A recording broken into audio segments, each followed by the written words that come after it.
moment I crossed the Kentucky state line, I was greeted by two of the things it was most famous for: chasing dogs, and of course, the brain-jarring rumble strip. There were also plenty of turtles that needed some help crossing the road.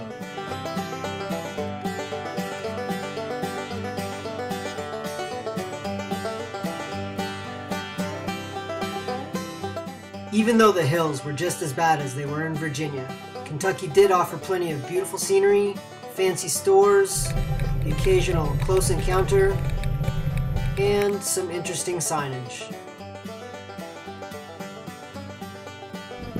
It's Thursday, day 21. It's a beautiful morning, but now it seems I have some temporary riding buddies.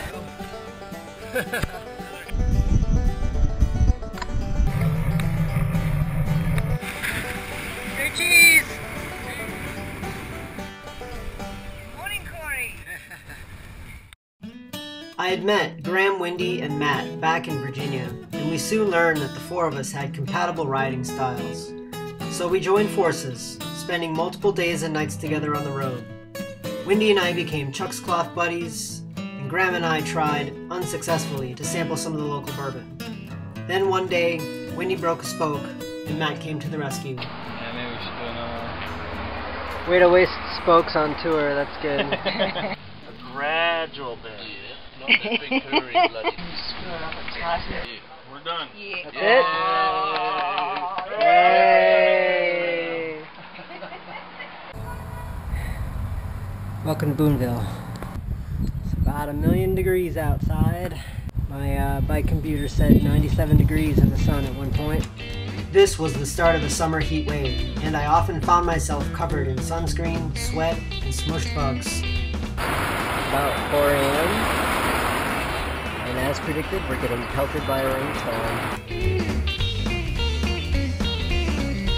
Still in Kentucky, but it's getting flatter.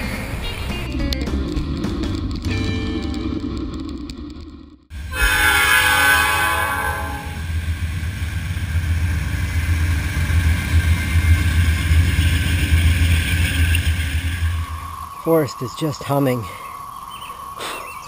These cicadas. I'm not sure if you can see this. The tent floor is moving. I think there are cicadas coming up through the ground right now because they're all over outside, and actually one crawled up my pant leg. By the next morning, I saw the evidence of what had taken place overnight. This batch of cicadas had emerged from their 13-year slumber and molted their exoskeletons. 2 weeks later, they were fully mature and screaming at the top of their lungs to attract a mate. The forest is surely singing now. It's almost like a wave, a tidal wave.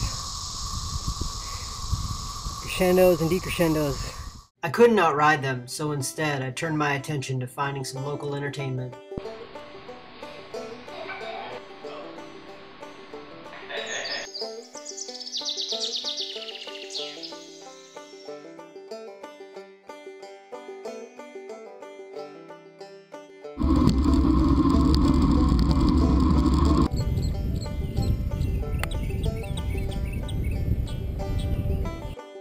Before long, I was nearing the end of my time in Kentucky.